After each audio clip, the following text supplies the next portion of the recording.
I'm Leanne Tran, psychologist who's worked with families whose kids don't fit the mould for almost 20 years. I've worked with children for decades, but I know parents are the real change makers when it comes to their kids. Having 3 kids of my own means I know it's not easy. Parent Like a Psychologist is all about simplifying how you support your kids with psychology information filtered through years of experience to take you from overwhelmed to confident. Come on in. Hi, thanks for joining me again. It's more on ADHD today. It's really been the topic of the month for me.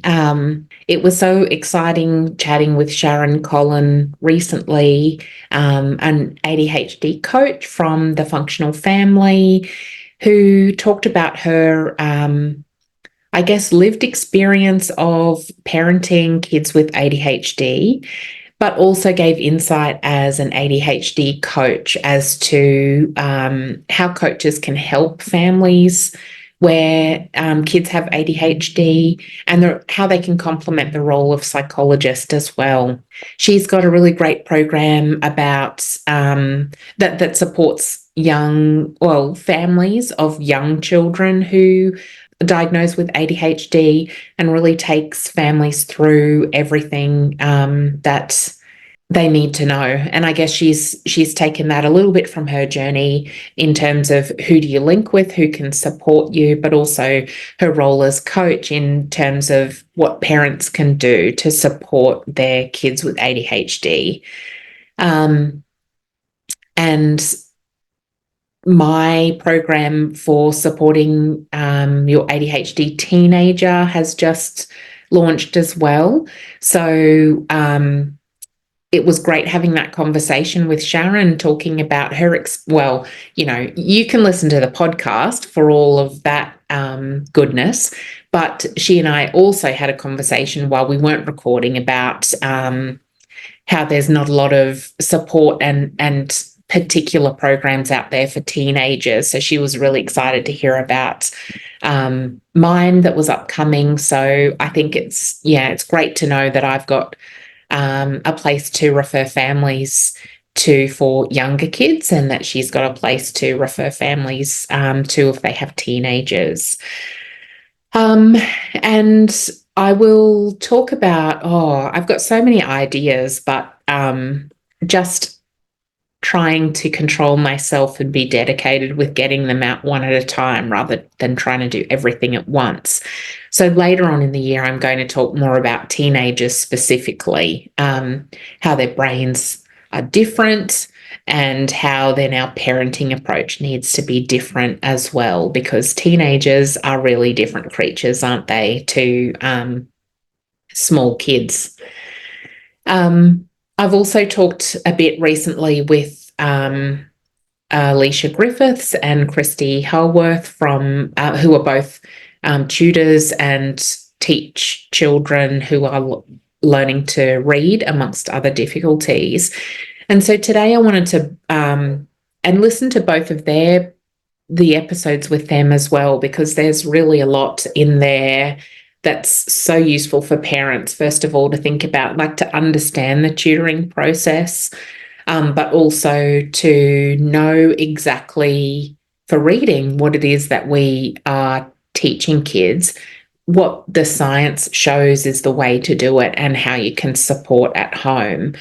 Because the earlier you can know that, you don't have to spend a lot of time on it or dedicate a lot of energy to it, but just by being aware of it helps you be aware of any challenges. And so if you see them, you might want to talk to your child's teacher or find out a bit more information about it. But I think being just aware of what they're being taught and what the science behind that is really helpful.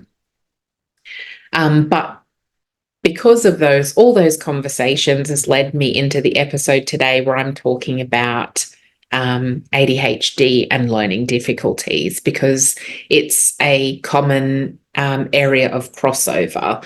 So we know from research that youngsters, that makes me sound really old, but one of the textbooks I read a lot talks about youngsters, because I'm talking about kids and teens. So it's really all kids through childhood. Youngsters with ADHD often have another neurodevelopmental difference as well. So whether that's autism, learning disorder, or language disorder, it's more common in kids who are ADHDers. So I'll talk about some of the things that you can watch out for, or just to be aware of, so that you can just have that knowledge in the background for your own kids as well, and know what to look for and how to support if they are having a bit of trouble.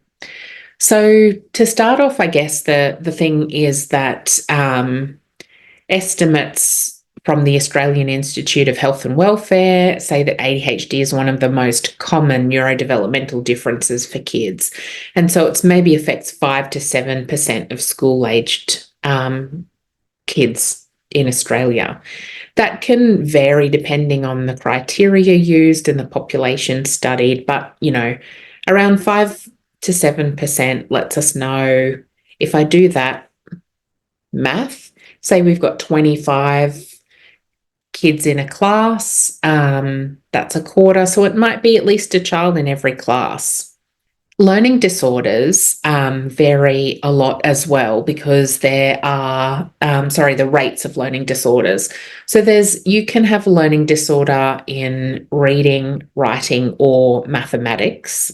The new diagnostic criteria and the labels for it are called specific learning disorder in reading, or in writing, or in written expression, I should say, or in mathematics.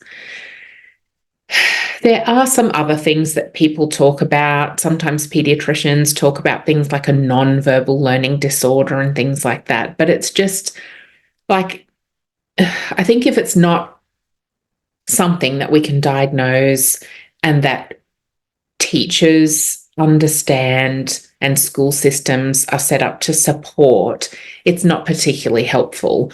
And in those cases, I talk about it more in terms of a child's pattern of strengths and difficulties. And so non-verbal learning disorder might mean that a child does better with verbal learning than they do with non-verbal learning. So things like visual, spatial skills and problem solving, working memory, that type of thing. So yeah, that's maybe that I just went off on a tangent of what annoys me today. But so because of that variation, that's why the prevalence rates differ. And I'm talking about things that are diagnosed as learning disorders. And that is one part of a group of kids who have learning difficulties. And learning difficulties can happen for a range of reasons. Oftentimes it's related to ADHD. It can be related to autism. It can be related to anxiety. Language difficulties is a really common thing that can cause learning difficulties in kids as well. And so what we do is all those kids who have learning difficulties are given extra support. Well, they should be.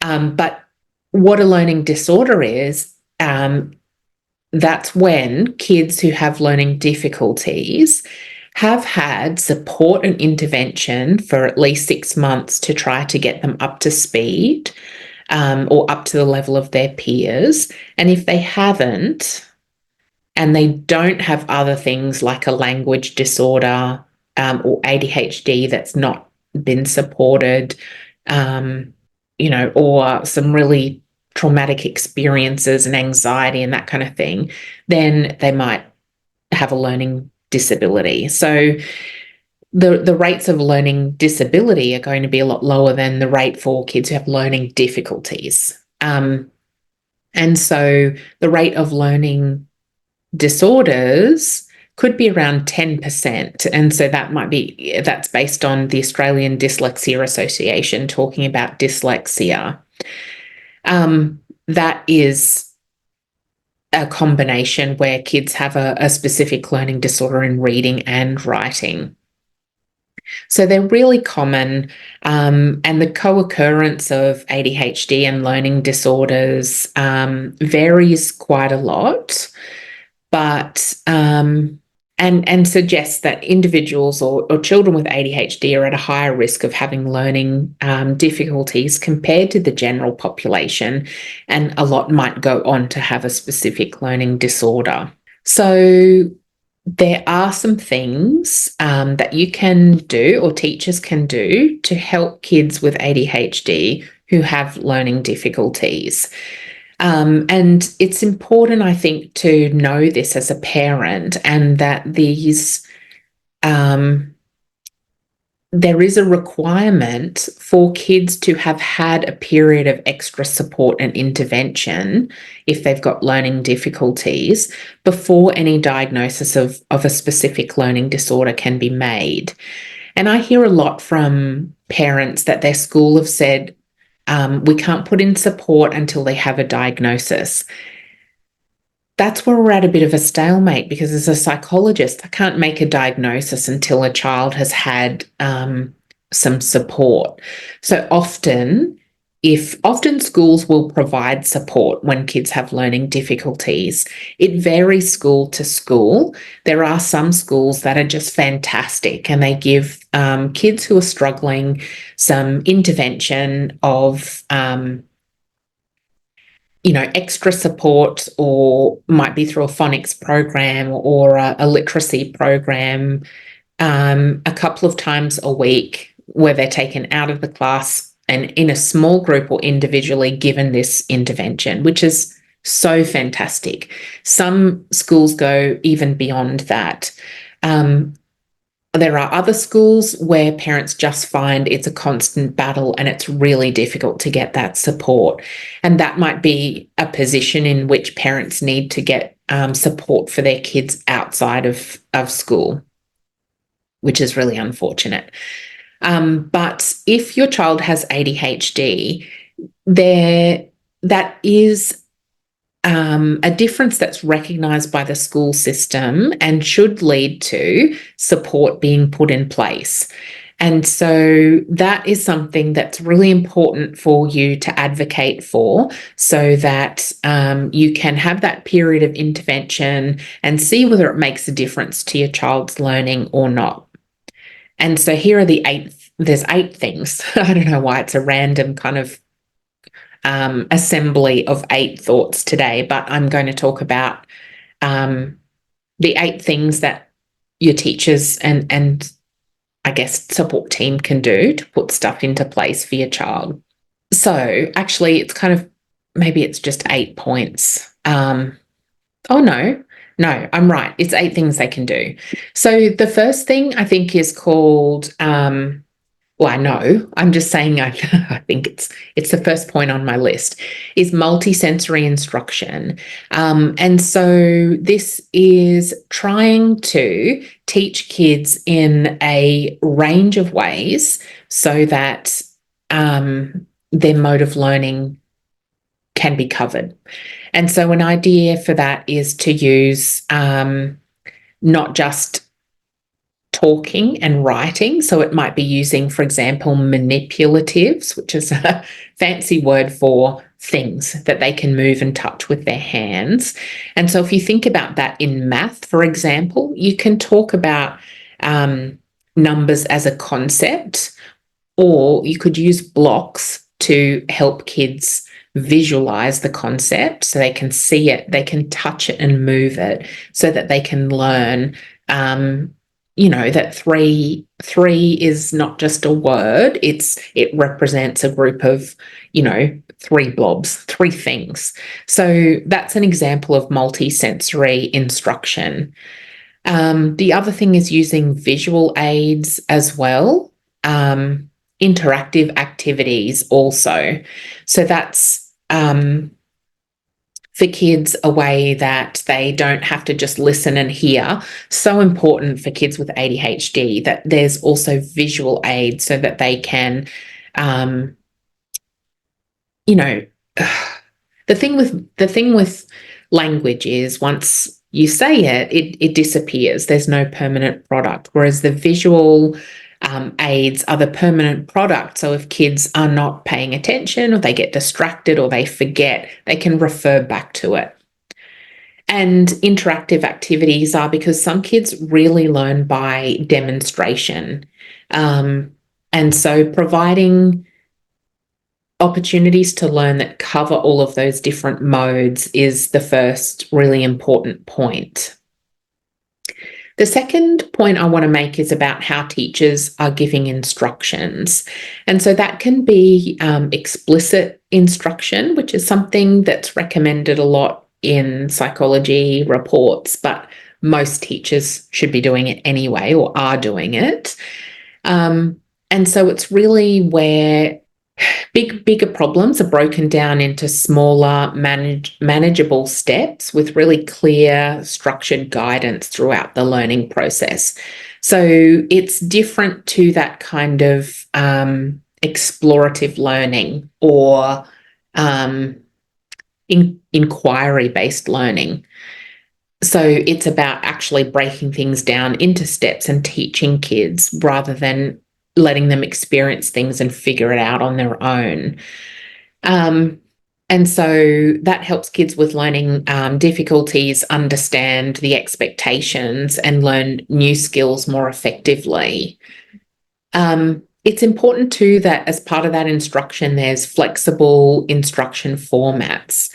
And so that means it covers kids with a range of different strengths and challenges. We don't really talk about learning styles anymore, but things like, for example, if kids have more challenges with verbal cognitive skills than non-verbal skills, then it's great that they get to listen to the teacher.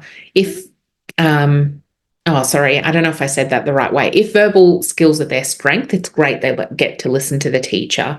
If verbal skills aren't their strength, then it's great if a teacher shows them how to do it or provides it in a visual way. It also means then providing different learning materials and formats. So it might be written text to read. It might also be listening to the teacher or audio recordings or watching videos, hands-on activities, so that then if kids are having a challenge in one area, they can pick it up through information that's presented in a way that aligns with their strengths. So we've talked about providing things in different ways, but also so that teachers are instructing in different ways and that they're doing it explicitly as well. The third thing that can help at school is scaffolded support. And so that means that scaffolding essentially means breaking things down or making bigger tasks kind of easier to understand in terms of what the steps are and how to be successful. And so the idea there is that breaking it down means that it's easier for kids to get the next step when it's kind of laid out for them there as a ladder.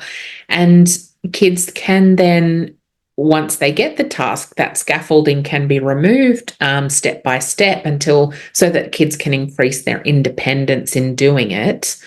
But that scaffolding is what lets the task be manageable. And so as part of that, it can be opportunities for, firstly demonstration, and modelling, maybe guided practice as well. And then gradually kids are becoming more and more independent in terms of problem-solving skills or completing tasks. And so to give you a really concrete example there, because that's all kind of theoretical, it might be in terms of writing a paragraph. For example, if you ask a child to write a paragraph, they're like, well, what's that? So first you've got to lay out the expectation of what is a paragraph and then maybe help them with knowing, what to put in the first sentence, in the middle, and in the summary. I know I'm like really going over this simply, and there's probably teachers listening who know a lot more than me. I get that. But so it might be teaching them exactly what to write. And then the next step might be just, bullet point reminders. And then it might be an acronym for just the steps, and then they can do it on their own. So that's how you might use scaffolding, but then also reduce the scaffolding to increase how much a child can do on their own. I think we're up to 4. Fourth thing is flexible assessment strategies as well. So this can really support kids to be able to show what they've learned in a range of different ways. And so what it means is to have access or openness to an alternative assessment method. So, for example, some kids might find it hard to write enough about a topic to show what they know because they have ADHD. And so then considering things like an oral presentation would be great. Perhaps they find it easier if they've prepared something and then can speak to it. Sometimes it's projects as well, or portfolios where it's something more hands-on and demonstrative rather than written. And so that can be done in addition to regular things or in place of other things. And this all comes then down into the 5th bit, which is an individualized learning plan. So developing an individualized learning plan can and should be done for all kids with ADHD. They call them different things across different schools, but they will talk about the specific accommodations, which means supports that teachers put in place.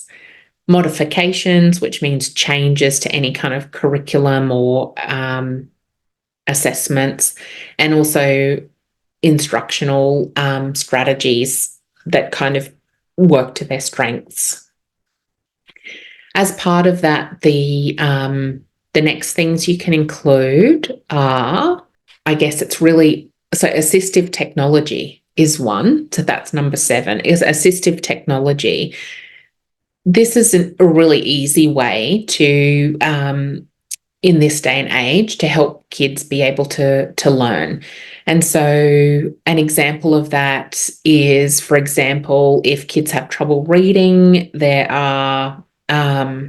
may find it easier to listen to an audiobook or listen to teacher aid or a peer or the teacher read a book. It can be speech to text software if they're having difficulty with writing. Graphic organizers is another one, so that they can use visual strengths to keep track of their ideas. And so all of those things, I guess, provide an alternative way for kids to access the curriculum. And what I mean by that is if a child can't read, they can't, and you present everything in a way that requires them to read, they're not going to be able to learn the concepts that teachers are trying to teach in science and in HAS, even art. And so providing it in another way lets them access the curriculum. And then the last bit I wanted to talk about is about collaborative learning opportunities.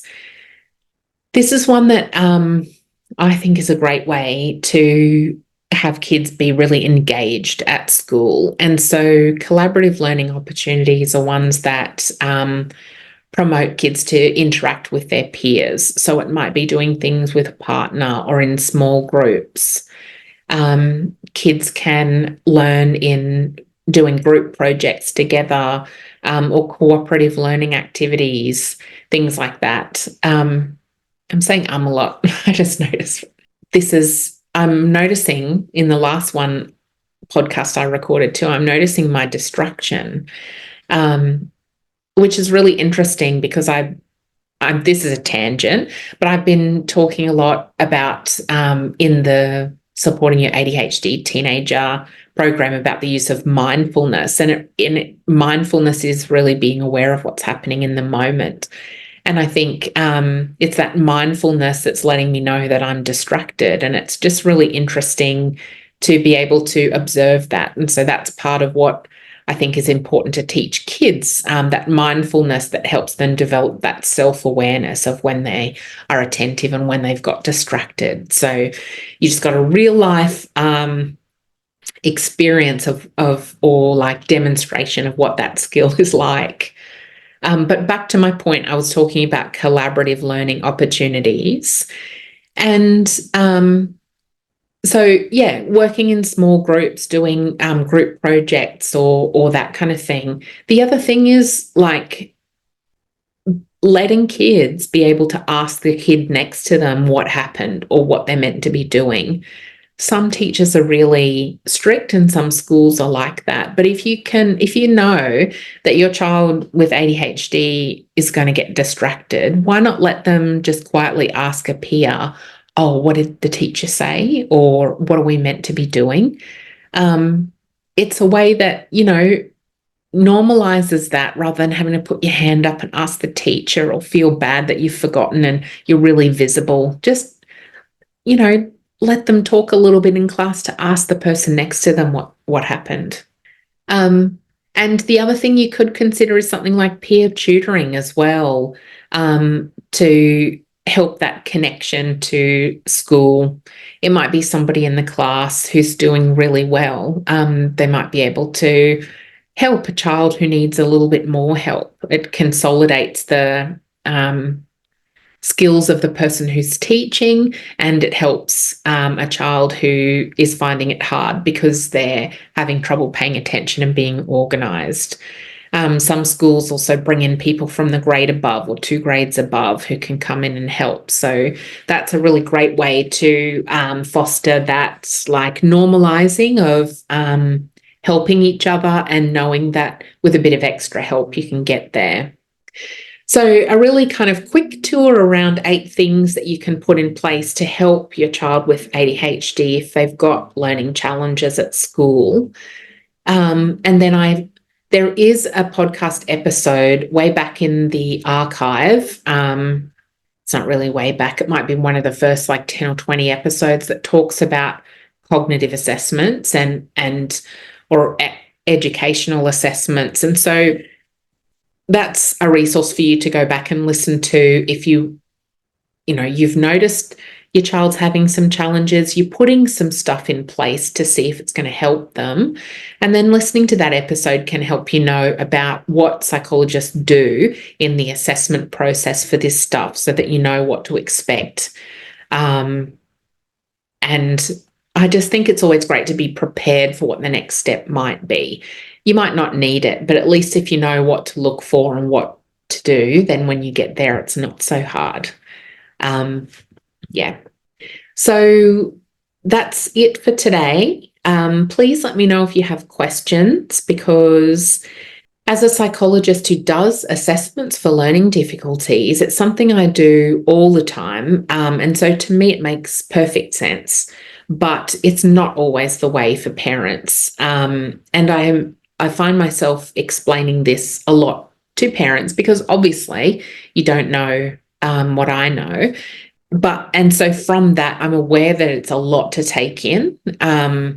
So let me know if there's areas you want to go into more detail into, because I will quite happily just write you an email to explain some things, but it might be that it gives me an idea for a topic to dive into in a podcast in great detail as well. So it's hello@leannetran.com.au to email me, or there's a contact page on my website as well, leannetran.com.au. And so really, I'm excited to hear from you every time a parent emails, so do get in touch.